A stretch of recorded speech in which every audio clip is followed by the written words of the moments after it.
증시 몸살의 신저가 행진. 멀어지는 턴어라운드. 앵커. 코스피 하락과 함께 증권사에 돈을 맡기거나 주식을 샀던 투자자들의 마음도 다 들어가고 있습니다. 이 내용 취재한 김종학 기자와 더 얘기를 나눠보겠습니다.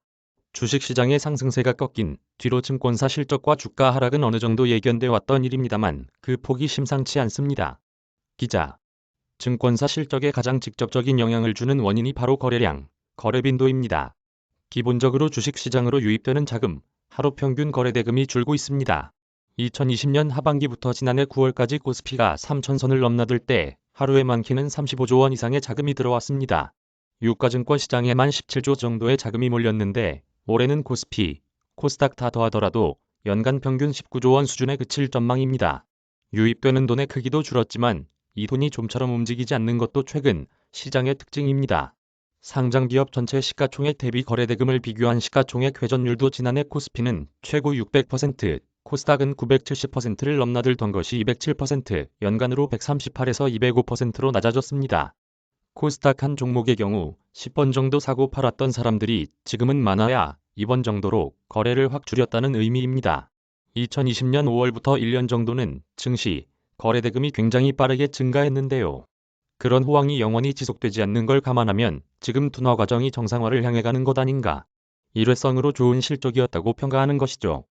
개별 종목도 마찬가지인데 삼성전자를 시가총액 대비 거래량을 따져봤더니 작년 4월 7.78에서 12월에 6.6포인트로 둔화되더니 올해는 5.5까지 내려왔습니다.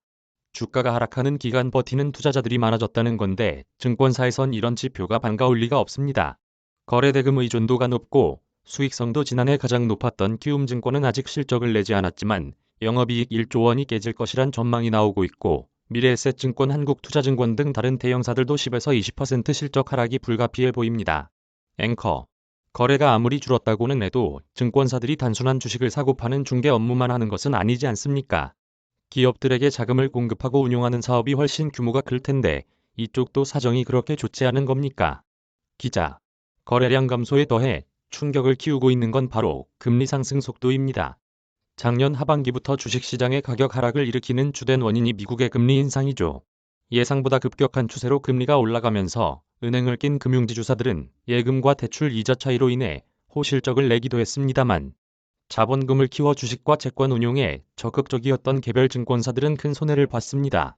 시장에서 기준으로 삼는 지표가 국고채, 3년물 금리인데 올해 1월 1.8%이던 것이 4월 들어 2.66%, 오늘 기준으로 2.896%로 단기간에 1%포인트나 올랐습니다.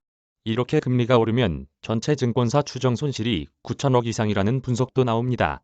이번에 당기순이익이 전년 대비 60%나 줄어든 NH투자증권의 경우 주식 거래만 62조, 국고채, 금융채 등 채권을 800조 정도 매매하는데 금리 상승의 영향을 피하지 못한 걸로 파악됩니다. 앵커. 미국 연방준비제도가 다음 달 FOMC에서 기준금리를 추가 인상할 예정이니까 업황을 가를 큰 이벤트가 될 것 같습니다.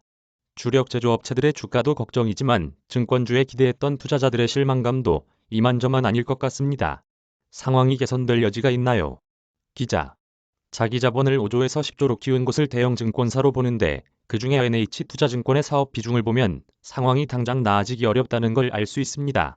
주식 중개 비중을 27%, 자기 자본 운용이 38.8%이고 정작 공을 들였던 투자은행, 자산관리의 기업 비중은 한 자릿수에 불과합니다. 아무래도 주식 거래량에 따라 실적 변동이 커지는 걸 막고 해외 상장 기업을 유치하거나 자금 조달 시장에 진출하려던 것인데 근본적으로 시장에 돈줄을 공급하던 달러가 부족해지면서 사업이 위축되는 국면에 진입한 걸로 보입니다. 증권사들이 이번에 주가 하락으로 앞으로 돈을 더 벌 수 있는지 수익성을 가늠하는 로로 볼 때는 지난해를 정점으로 이익이 둔화되는 경향이 뚜렷합니다. 이에 따라 어제 신저가 기록과 함께 올해 상반기의 주가 하락 바닥을 확인하는 과정이 이어질 수 있다는 전망에 힘이 실립니다. 다만 투자자들의 관점에서 증권사 주가가 아직 바닥을 확인하기는 어렵지만 최근의 가격대라면 한국금융지주, NH투자증권, 삼성증권, DB금융투자 등 배당 수익을 높이 주는 증권사의 경우 긍정적으로 접근해야 한다는 조언들이 나옵니다. 유튜브 제목. 동학개미 떠나니 신저가 증권주 바닥은 어디? 해시태그 결국엔 수수료 반짝 호황 노끝 동학개미 잊지 마라. 앵커. 지금까지 증권부 김종학 기자였습니다. 김종학 기자 이메일 주소